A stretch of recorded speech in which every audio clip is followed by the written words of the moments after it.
Okay, from the point of view of mathematics, everything what physicists are doing is horrible and complete crap. Especially if you take, for instance, electrodynamics, quantum electrodynamics, then manipulations which people are doing there, okay, do not come in the mind of mathematician.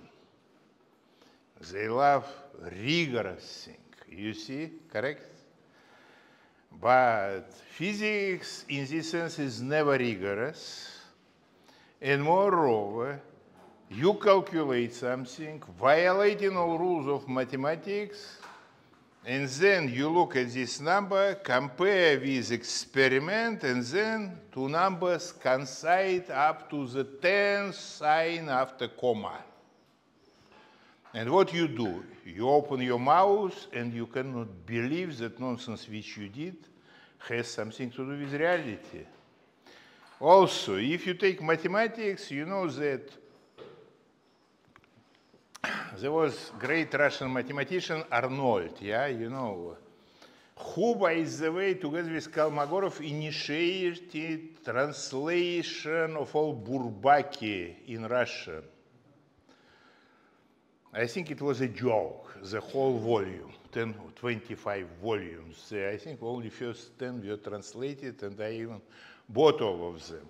But you know, even the first volume is with contradiction, with mathematics. And you know how this contradiction comes? When you consider the set of sets.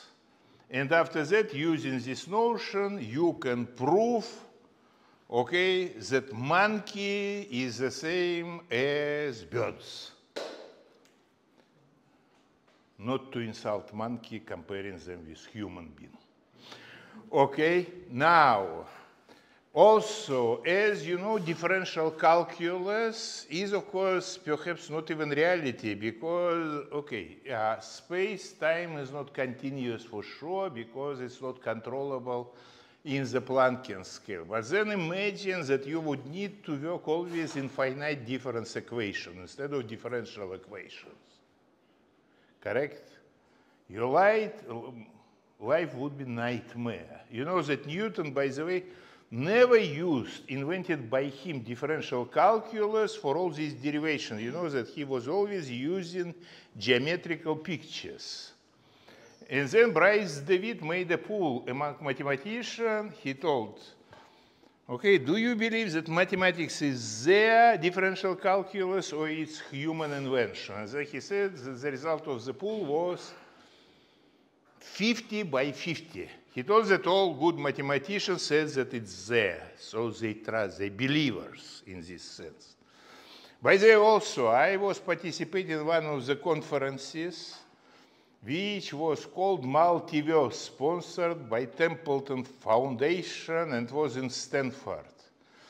All were physicists, only one philosopher and one theologist, because Templeton Foundation imposed on us strict restriction.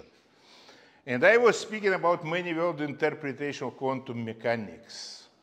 And I decided to make poll. I asked, who believe in Bohr interpretation of quantum mechanics? Nobody raised hand. I asked, who believe in many-world interpretation of quantum mechanics? Nobody raised hand. I asked, who doesn't care? Nobody raised hand. I asked, who is awake? Everybody raised hand. Up to now, I still do not know how to interpret the result of this poll. You see? So, let me start, before I will go to the main heroes in cosmology, namely experimentalists, let me start quoting Henri Poincaré, who wrote, there are no definitely solved problems, there are only more or less solved problems. And when we speak about early universe, I think that this is more or less solved problem. Because there is no space anymore for making precision cosmology. There is one place, but I will discuss it separately, namely primordial gravitational waves. So, everything what happened in really experimental, but to say observational cosmology, happened after 1990. Before 1990, people were not even sure that the radiation is thermal. And moreover, in 1987, there was so-called Nagoya-Berkeley experiment, where people tried to measure the Planckian spectrum of radiation using the rocket on the low orbit. And then the result was that there are deviations from the Planckian spectrum. And if some people even got prizes for it, you see, Japanese-American experiment, and if they would be right, it would be the end of cosmology. Fortunately, it happens that what they have seen was the instrumental noise, yeah, instrumental noise. And then the real experiment, but how actually, wait a minute, because I have a couple of very good movies here. It's, of course, not Interstellar, but I think it's even better. Okay, good, now it works. So, you see, the real thing started with cosmic background explorers. There was 3 instruments on this satellite. There were 3 principal investigators. One experiment, Firas, I guess, it was about dust, therefore nobody mentioned it, this detector, but there was 2 other detectors. One detector was by Mather, and the other by George Smoot. One was supposed, very ingenious experiment, to measure Planckian spectrum with maximal possible accuracy, you see?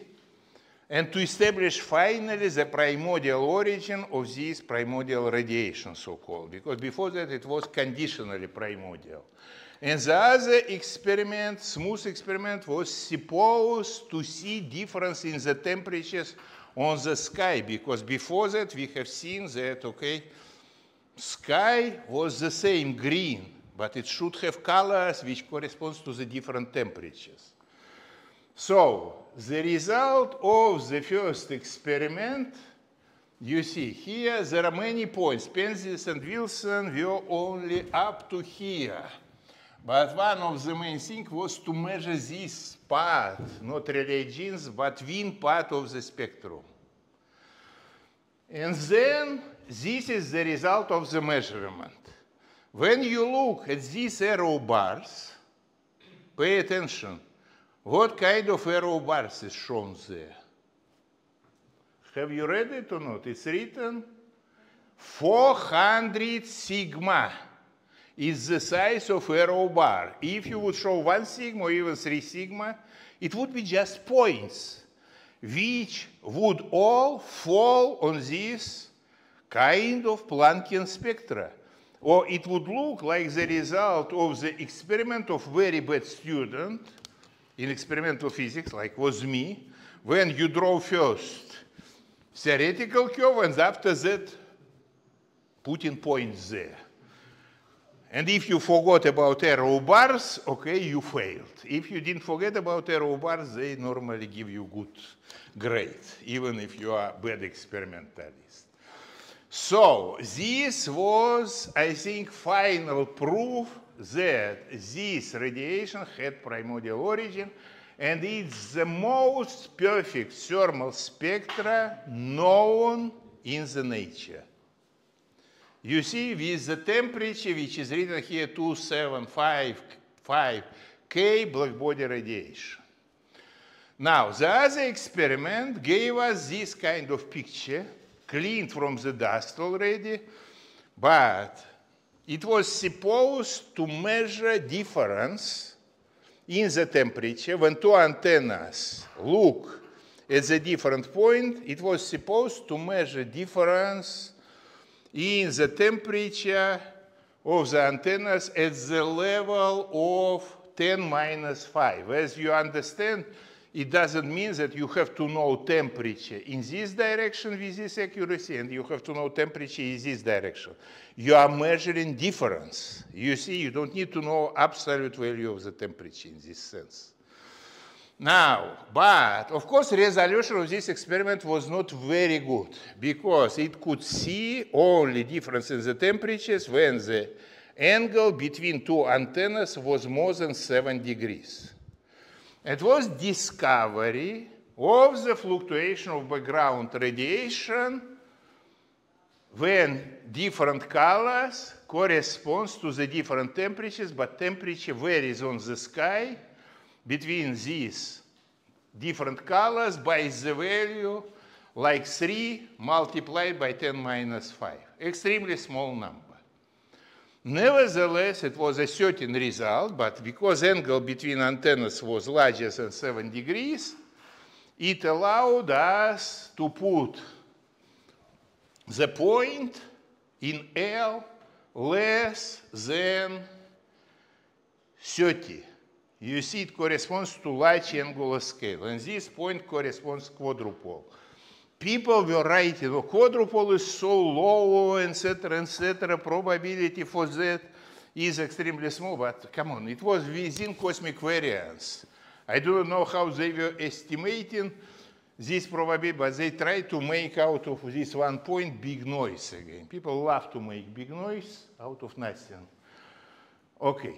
So it was real discovery from which the whole physics, experimental physics of the microwave background started, because after that they were planned a lot of experiments, okay, balloon experiments, then ground-based experiment. For instance, the first guy who have seen first peak, perhaps, was Lyman Page, and he got this result as a result of 2 ground-based experiments. One was in Saskatoon, which is a very cold place in Canada, and the other was in Atacama, perhaps, yeah, so somewhere in Chile.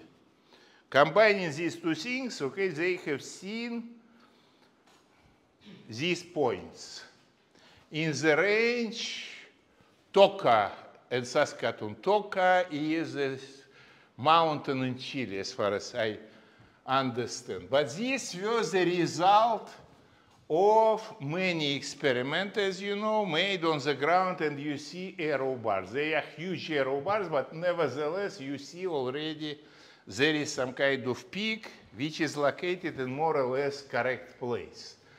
You see, there was also fierce experiment, I do not know, there were many of them. Yeah, these are Kobe. Then, everything was happening now beginning from 95 approximately. Because at the same time, there was approved 2 things, 2 missions. Space missions, besides of these kind of ground-based experiments. Namely WMAP by NSF and also Planck. But Planck at the beginning consisted of 2 missions. One was Italian low-frequency instrument, and the other was high-frequency instrument, French mission. And European Space Agency decided to put both of them together and call them Planck. But now what was happening? Also, before this thing happened, Andrew Lange from California and Paolo De Bernardis from Rome, yeah, from this La Sapienza, how this university is called, because he is now the head of this department, I mean group, which was started by Melchiori. Yeah, so they invented this balloon experiment. Americans also were doing balloon experiment, and they made a lot of tries, first of all, probe flights in Palestine. But you know that there is Palestine not only in the Middle East, but also in the United States. And during one of these kind of probe flights, this balloon ended up somewhere in the swampland.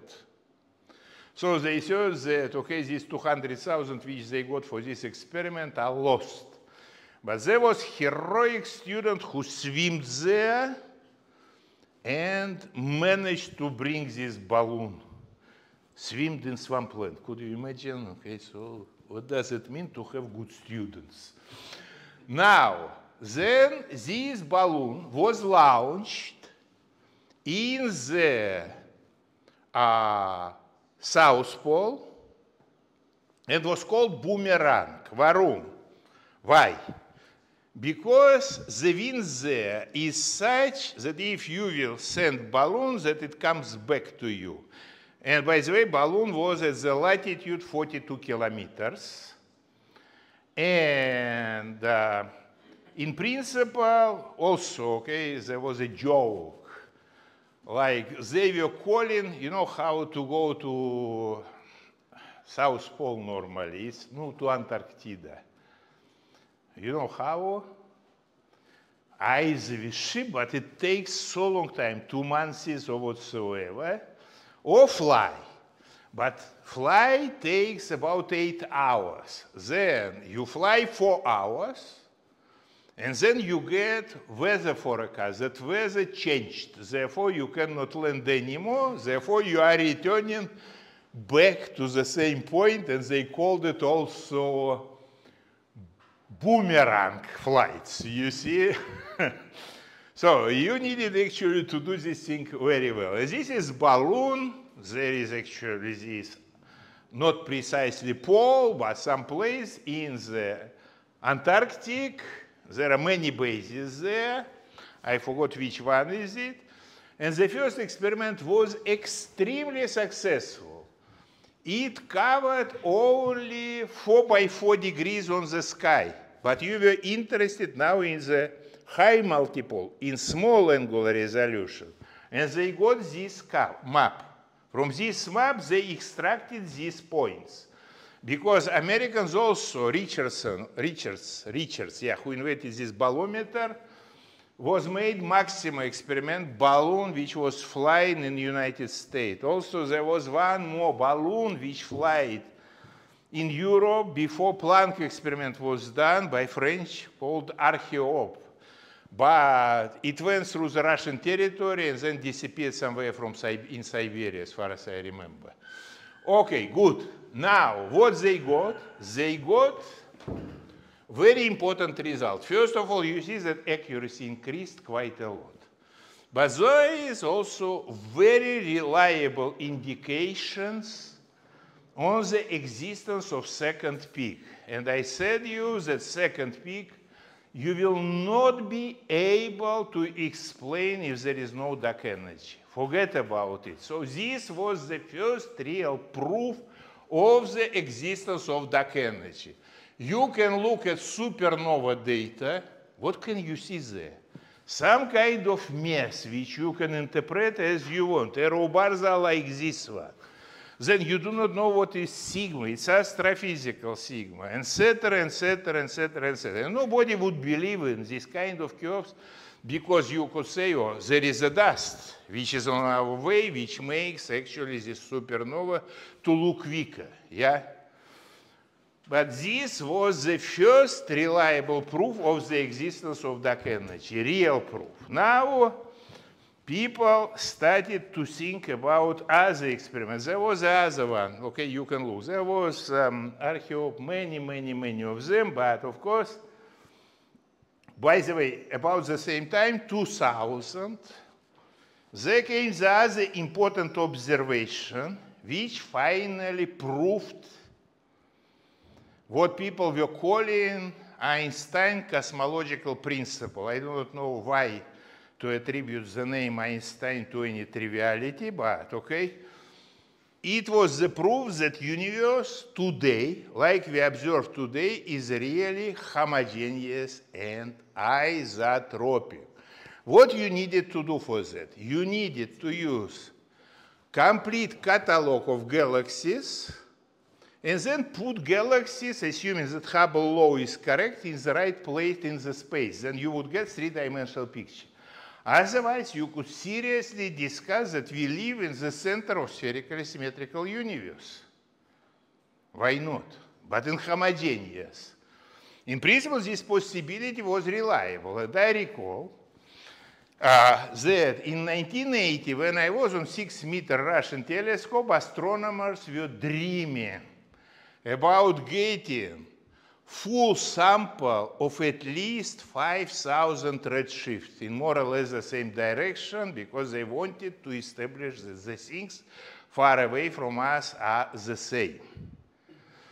Now, but then there was this Sloan project, Sloan Digital Sky Survey, where people used 2-meter telescope, and they were taking spectroscopic redshift of at least 1 million of galaxies and putting them at the right places. And it was done up to redshift 0.3, you see? So it concerns our local thing. You will see here empty places, but it doesn't mean there are no galaxies there. Just it was actually not good places to look there. There was too much dirt, and therefore they were left without attention. But what we have here is already enough, because each point here means galaxy. And in this old movie, because in the new movie it's more 1.5 million of galaxies, but here there is only 1 million of galaxies. And what kind of structure you see? Okay, you will see it more carefully when I will start to play this movie, yeah? You see, oh, it doesn't play. Wait a minute. Oh, now it plays. So you see that universe has web-like structure today. So there are clusters of galaxies where the density of the galaxies is much higher than the average density. Okay, then these clusters of galaxies, okay, like this one, they are connected by filaments. Filaments are connected by walls, where the density of the galaxies is larger than average density, but still much smaller than in clusters or in filaments. And in between the walls, there are big voids. It's called web-like structure of the universe. You see, so at this point, it was established that the universe is homogeneous and isotropic. Then there was the other ground-based experiment, but I don't want to go through the whole history. You can find it in Wikipedia. I will concentrate on the space missions now. You see, because 96 was approved this MAP experiment, microwave anisotropy probe, where the main principal investigator was Wilkinson, together with Lyman Page. And they launched, I think, their relatively small satellite in 2001. Why? I remember that I was in Princeton in 2002, spending half a year. And I think, okay, of course, they were discussing already the result, which they got. I recall that I entered some room where all these experimentalists are sitting. They immediately switch off all computers, turn to me and ask me, what are you looking for? I told, oh, I'm looking for Steinhardt. No, no, no, close the door. I told guys, if you are so secret, you could use a key. So then at one point, I also cheated Lyman, because I told him, Lyman, I have seen today dream. Oh, this point came on the, it was real actually, I was not cheated, I really have seen. But I have seen this first peak, but why the spreading of the point on the left side is much larger than on the right side? At this point he told me, look how cosmic variance work like. Because the result which they got is this one. And you see that here arrow bars are much, much larger, substantially larger than on the right side. At the beginning, in the curve, and the peak, there was one point which was going down after 1 year WMAP observation. Nobody knew what does it mean, this bloody point, yeah? Some people started to write papers about broken inflation or God knows what.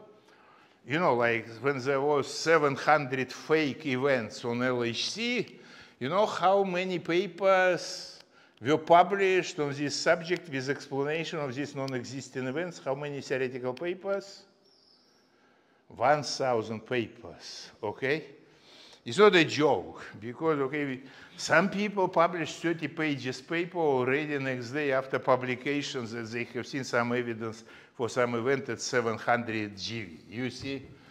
Now, these points, okay, refer to this map, which has much better resolution because it goes relatively good up to the multiple 800. So it's 1/4 of the degree.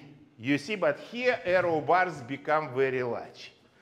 Moreover, in several ground-based experiments and also on Planck, they measured polarization of background radiation. In particular, this is temperature, then E component of polarization correlation function, which is okay. And this is temperature B mode. Here you see nothing. Now, it was actually, by the way, Planck experiment was functioning, I think, for 9 years, because it was launched 2003. And I think it was stopped because they didn't need liquid helium. Okay, so there was natural cooling because they were working only on 3 frequencies.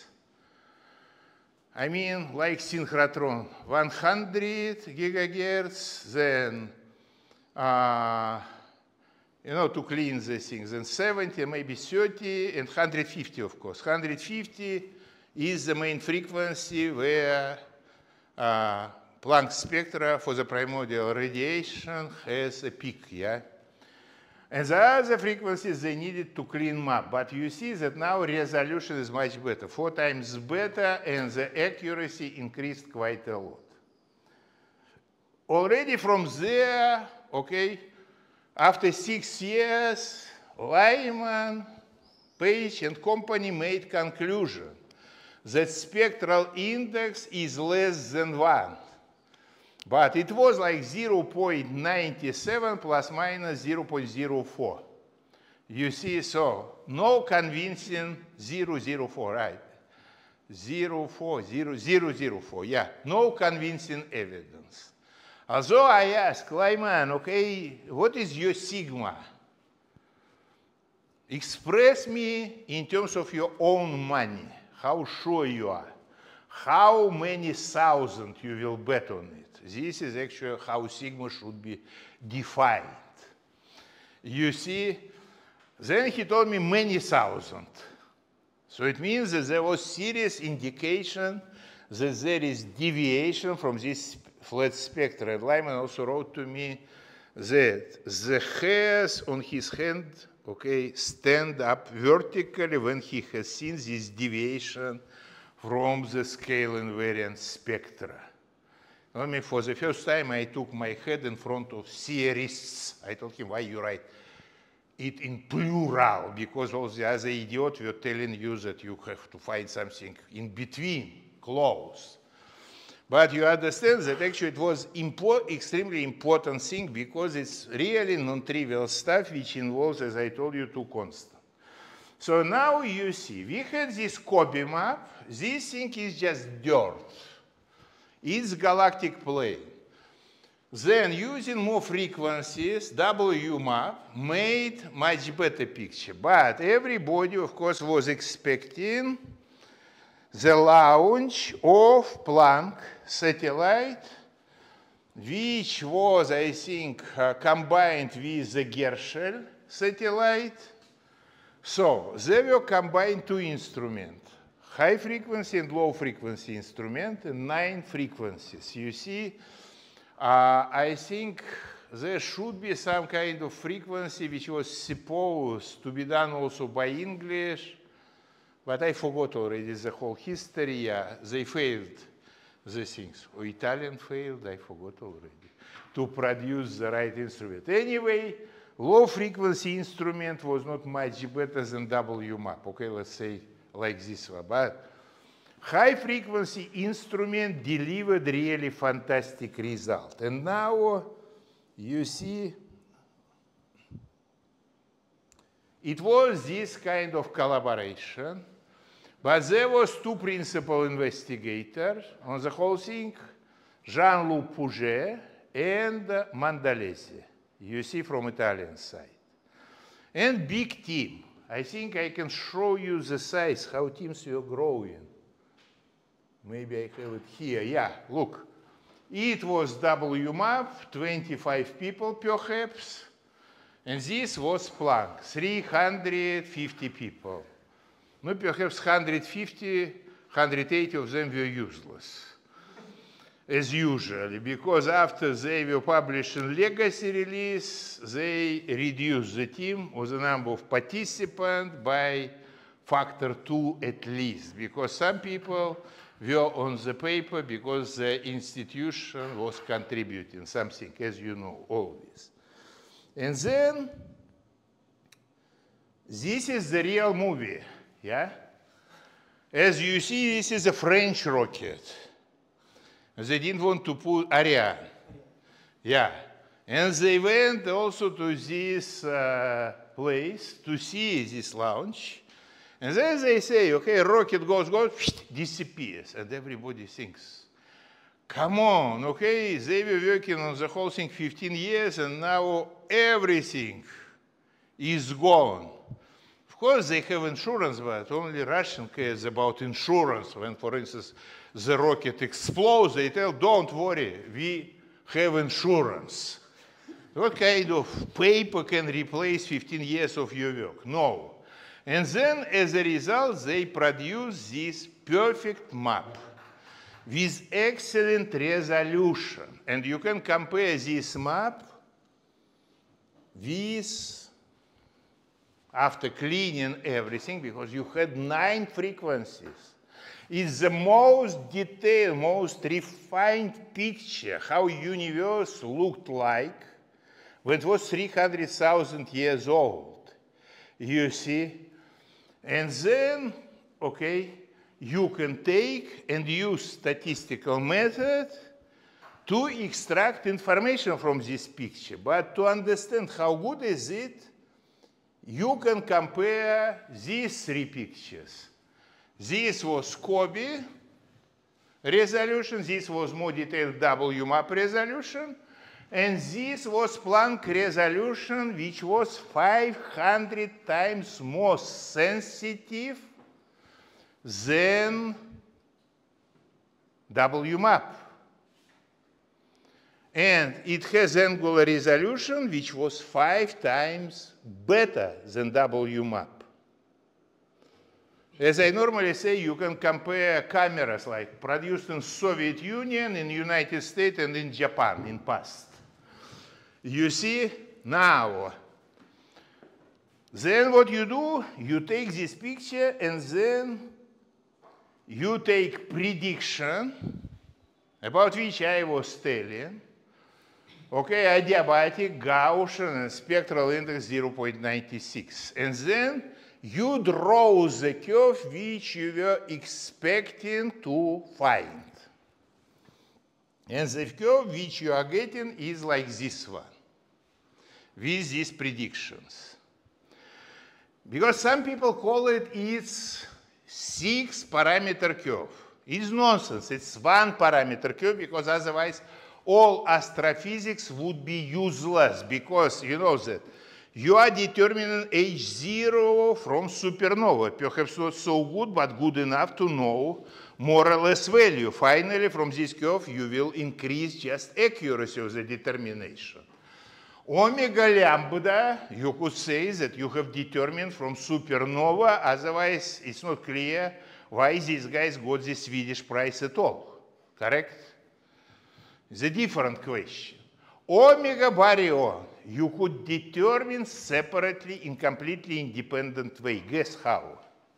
Not using CMB. Accuracy measurement of deuterium.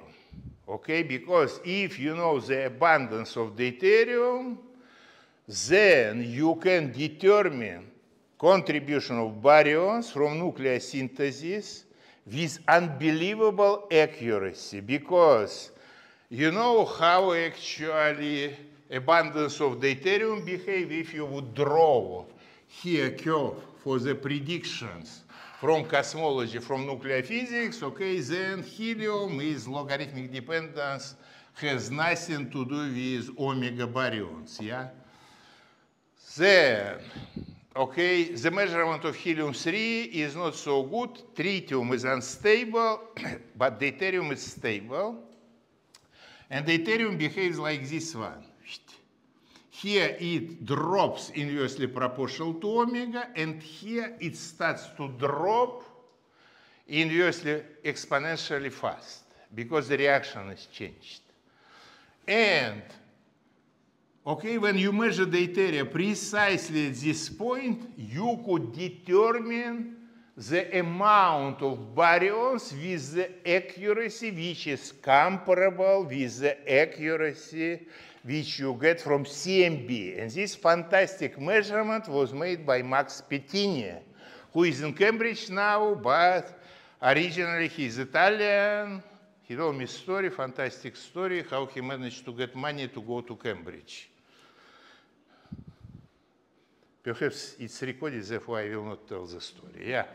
But, okay, great. But nevertheless, he made fantastic measurement.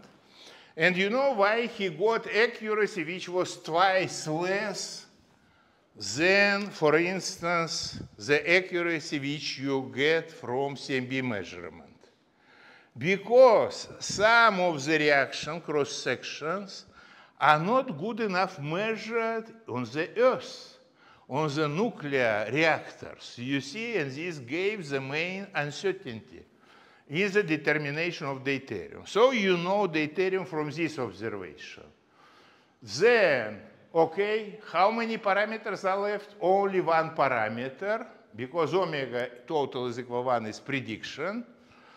And these parameters are not parameters which you invent to fit some curves. You see, it's parameters which they are there. They were found in astrophysics already.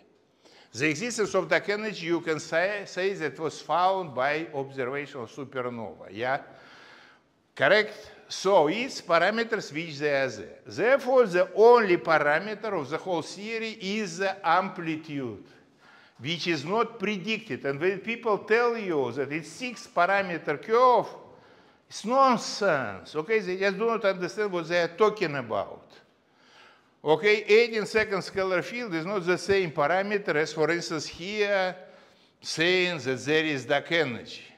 It's the sure things. Now, it's theoretical prediction. 1-parameter curve. This is the map. Now, you take and extract the same picture from the map. And these are experimental points. You see here, arrow bars are larger than here. And you know why?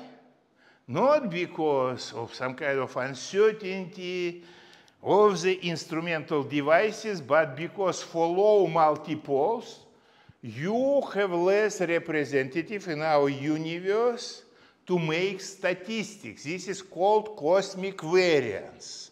But when you go to large multipoles, you get more and more statistics. And for instance, when you look here, it looks like there is no arrow bars. But when you will look more carefully, you will see that 1 sigma arrow bars is 4 times less than the size of the point. Of course, people try to find anomalies. They were standing on the ears trying to find anomaly. But if they would find one anomaly, you can forget about everything. Now, no anomalies at the level more than 1.5 sigma. Then, what you do as a next step, you can invite the guy from the street, even if he drunk, yeah? Irrespectively how drunk, he will draw one unambiguous curve through these experimental data. Okay, try to make the same experiment with the results of LIGO. Okay, nobody, even if he is in his mind and not drunk, would draw what these guys are drawing, even for the first event. Yeah. But here, okay, it would be the best criteria. Now you compare this result with the theoretical prediction. And as you see, bingo, as CNN would say, no comments. Now, after you compare this thing, you have to start to extract parameters. But before you start to extract parameters, you also have now predictions for polarization of the background radiation. And these red curves is for temperature E mode of polarization. Red curve is no parameter theoretical prediction. No parameters, yeah? This is correlation function, also no parameter theoretical predictions. And the point which are measured are the result of real measurement. You see everything in agreement with everything. And then, after that, you start to extract parameters from these three curves.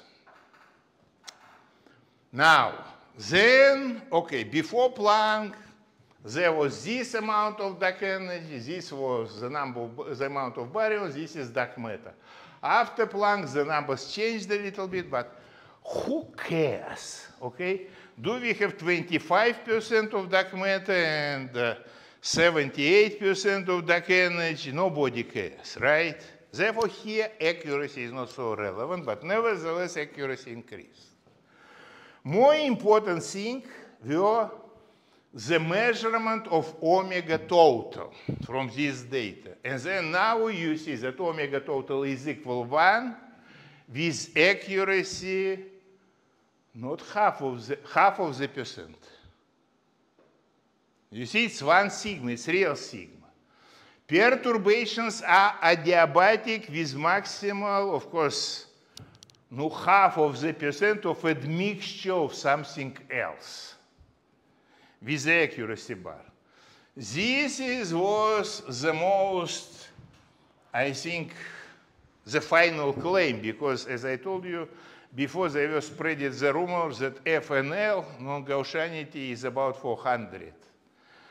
But then when the results were published, okay, when it came 2 plus minus 5, Linda wrote to me he was bodying from Geneva, okay, he just downloaded this paper and he nearly started to cry because the things came perfect Gaussian.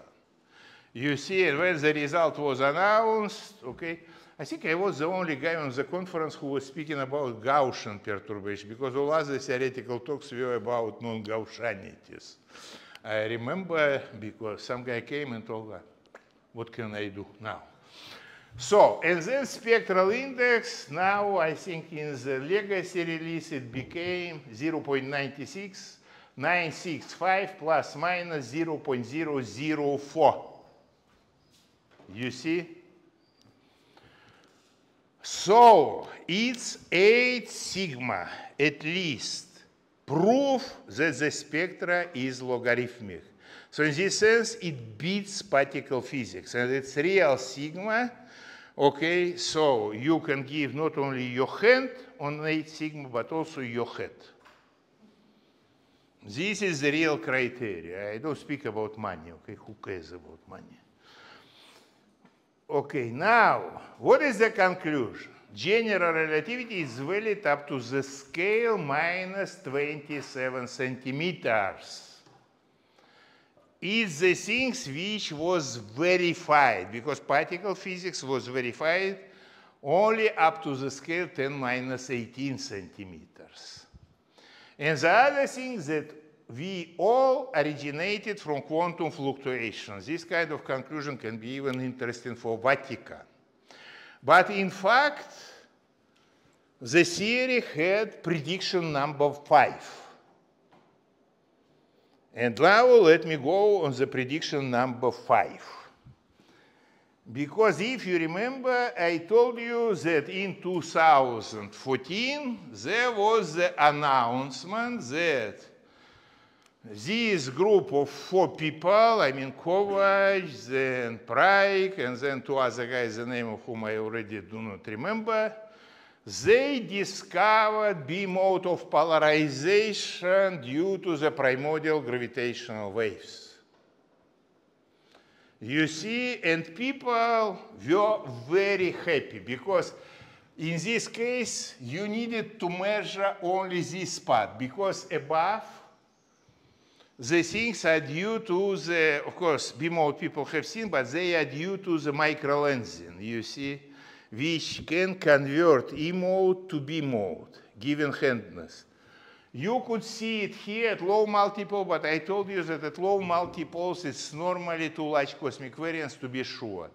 There was the optimal range for the measuring of this B mode of polarization is between multiple 80 and 120, and these guys claim that they found it. But after that, Planck investigated the maps of the dust. They were there before even, and they found that in this kind of super clean piece of the sky where this guy were making observations, there is too much dust. And there is even cross correlation between dust and the maps. So it was happening during 1 month. So May 2014, everything was already clear.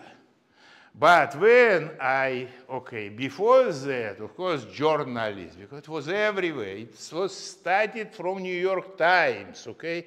And when this Urbino wrote paper about great discovery of gravitational waves, etc., etc., I told him, guy, how can you write something? I wrote, by the way, to the common address, general address. I saw that New York Times is more serious newspaper than Soviet Union Pravda. You know how long it took for me to get reply from him? 3 minutes. He wrote, oh, it was not supposed to be big news. I thought, okay, this is the reason why it was on the front page of the New York Times. You see, but then the thing slowly started to die. Okay? And it was clear from the very beginning that there could be 3 statements, okay? Theory is right, the theory is right, Planck is right, and Bicep is right. But all 3 of them cannot go together. Either theory plus Planck is right, and Bicep is wrong, or theory plus Bicep is wrong, right, but then the other thing is right, but 3 of them cannot coexist. Because if you would assume that everybody is right, then you have to screw theory, really introducing extra parameter, which is called running spectral index. This would be parameter, you see. Therefore, if Planck plus Bicep would be right, it would be catastrophe from the theory.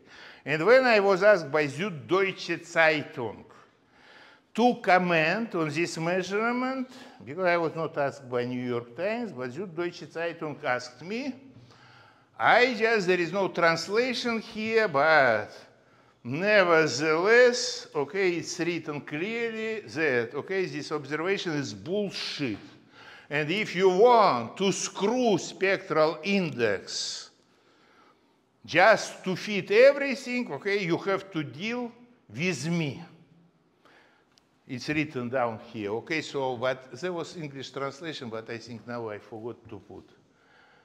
Oh,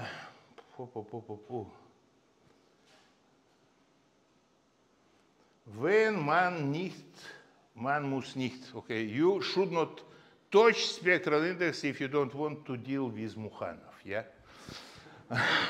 So, and then finally, what happened? Of course, when dust was detected, it still took quite a lot of time to write formal death certificate for the Bicep experiment. Because at the beginning, the first paper was prepared, I think, in August.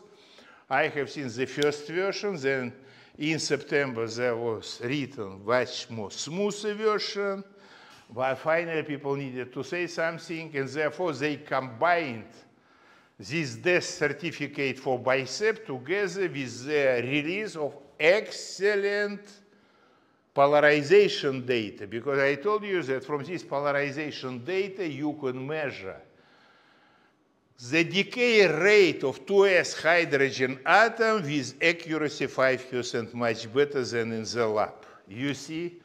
Therefore, what happened finally, okay, you needed to change this kind of picture, and the right picture is like this one. And the impression was like, it was predictions also, yeah? That at the beginning, most of the people confused marriage with a funeral. Therefore, they were happy. What for, I do not understand. But when this bicep died, okay, everything came in the place. Now, there is one more experiment which actually will be launched perhaps in 30 or maybe 35. You can never predict by this light bird experiment, Japanese experiment, which is supposed to measure this polarization, mostly in this scales between 80 and 120, or maybe at low multiples.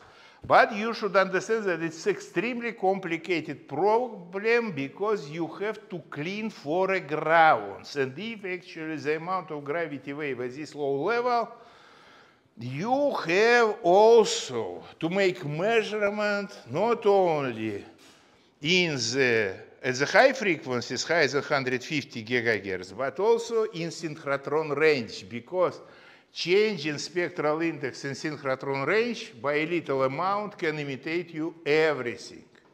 It's not quite clear how it will work. On the other hand, when I was putting in DAPT, I was on some experimental conference here organized by Paolo Bernardis and his wife, Silvia Mazzi, yeah, and when I was asking question, how guys you are going to measure polarization, then the only thing which Silvia found to tell me, nobody believes that we will measure ever fluctuation. Therefore, I do not know how we are going to measure, but we will measure. And the last joke which I tell you, that there was Boomerang 2 project also with the purpose to measure polarization. But people were so spoiled by the success of the first experiment. Then you know what they did in the second experiment. Is the last anecdote, and then I finish. It's real. It's not anecdote, in fact. You see, they launched balloon, but then balloon had a hole, and instead of coming back like first time, it flied and landed up in the most remote place on its trajectory. But then I told guys, but you needed to retranslate all the data, perhaps. No, okay, we believe that we will get balloon back, therefore, okay, substantial part of the data we didn't retranslate. And then I told, but what happens then, okay? Then we call pilot, pilot tells them, no, he has no gasoline to fly directly from here to here, because if he will come here, it will be useless, because he cannot come back. But there was a plan. In between these 2 points, there was some frozen American base. And the pilot told that, okay, I will fly myself here. If there is gasoline, then I will continue. And there was fortunately gasoline. So the guy brought detector back. But not all the data which he needed to get. And then I asked, Pablo, okay, did you write him instruction? He told me, yes, of course, on 10 pages instruction. I told, are you crazy to write to the pilot 10 pages instruction? It should be maximum 1 page, okay? Better even half page. Therefore, you can blame only yourself. Then, after that, it was, I think, 2003 or whatsoever, when I was organizing some conference in Peresk, yeah? With Belgian guy, you don't know, even very nice village, okay, 14th century village, but with all facilities and full communism, because you can get whatever you want, but you don't need to pay anyway because there is no stores there. So now, then when I was organizing, they promised that they will deliver the data within half a year. But of course, it took 1.5 years because two different pipes were not in agreement with each other. Before they fixed the things, yeah. Also, the same story, low frequency instrument, high frequency instrument, and WMAP were given these curves, okay, where there was half of the percent difference between them in the height, which is completely irrelevant. So, and I think low frequency was in between somewhere. But Jean-Luc Pouget and Lyman Page spent 2 months to fix this problem, to find what is the reason for disagreement, this half irrelevant percent in the amplitude, you see? And finally, they fixed it. Therefore, you understand that people who were doing this experiment are really serious people. And they are real heroes, what I would say. Okay, so thank you very much. I think I am already nearly dead, and I think, okay, perhaps also.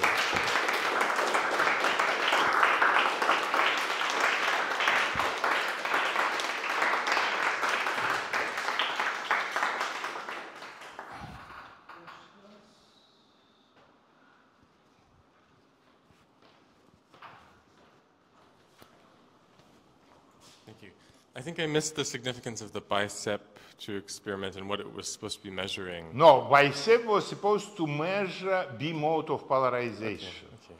But you understand that B mode of polarization could come from the dust very easily, spinning dust or whatsoever, and it could be also from primordial black holes in this window. So, and then, okay, they were assuming that the amount of dust in this place on the sky is small enough, and they assumed that what they found comes from the primordial gravitational waves. And why would it have disproved theory if it was... Because in this case, because gravitational waves, as I showed, also contribute at low L, yeah, then the amount of gravitational waves would be too large for the low multiples, you see, and it would create troubles for the low multiples, because at the beginning it was claimed that there is 16%, okay, of contribution of tensor to scalar ratio, what they found. Now there is our upper bound that it's less than maybe 1 or 2%. But what Japanese are supposed to find is half of the percent, you see? Oh, thank you very much for this wonderful lecture. I have a couple of questions. The first one, after Planck experiment, there are new measurement of the CMB, or Planck is the last one and there is okay. A lot of young people, of course, are dreaming about launching of one more satellite, but nobody will give them money. I can assure them. And I think it was the end of the story, but there will be one satellite especially devoted to looking for this B mode of polarization. You see, it's so-called Lightbird project, Japanese project, because they had actually choice among 3 projects. Of course, I would choose rather linear collider, but okay, they decided to give money to this B mode. There is no guarantee that they will see anything, but if they will see something, it would be great, but you can never be sure that what you have seen is right, because, as I told you, very narrow window. You cannot make precision science there. Maximum, what could you make? You could just say that, oh, I detected, I found it, and I know for sure that it's not from foregrounds, it's not from Lenzien effect, it's something what is clean, you see? And not from dust, because you have seen the example where people confuse marriage with funeral. Other question, what do you think about the epistemological status of the cosmological principle, isotropy, and... No, cosmological principle, so-called, was proven now. Because before that, you could make conferences and thinking how reasonable to assume that we live in the center of spherically symmetrical universe. You see, but now you cannot make such a conferences anymore because, as you understand, people, first of all, made a map today of the distribution of the matter, and they have picture 2 plus quarter-dimensional picture of the universe when it was 300,000 years old. And both of the pictures are in perfect agreement with each other, because there is also a lot of other astrophysical experiments like Euclid, which is flying and which is collecting more and more redshifts. Then there is this DESI experiment, or how it's called, which is observing these acoustic peaks, not acoustic peaks, but baryon oscillation, because you understand that today also on big scales, you have to see also the spectra of the distribution of the matter, which is also modulated somehow. It's called baryon acoustic oscillations. They come also in perfect agreement with CMB measurement.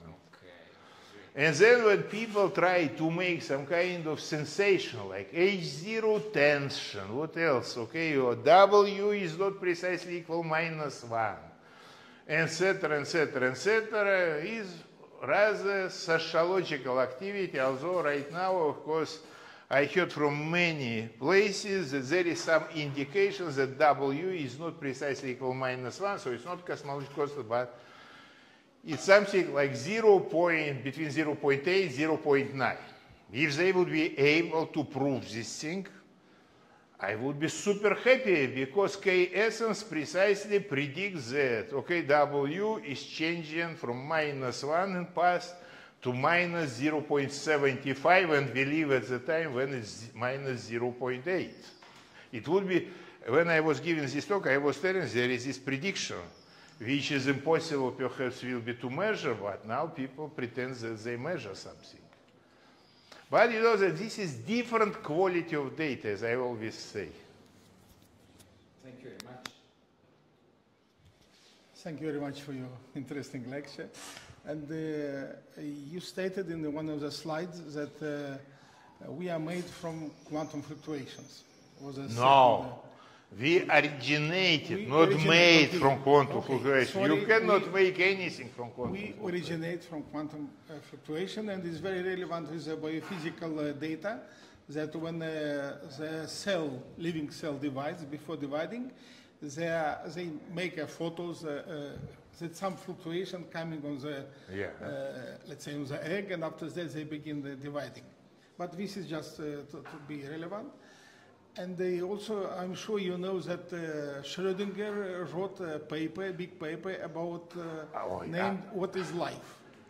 And my question is very shortly, if you'll be asked what is life, what is your answer? In terms of your theory, the theory. I have no idea what is life, yeah? I don't believe it. What do you mean? Let's leave this thing for the drink, yeah? It's too philosophical question. But we have philosophy. I know, but I'm not philosopher. You should understand. I am becoming philosopher only at least after one bottle of wine.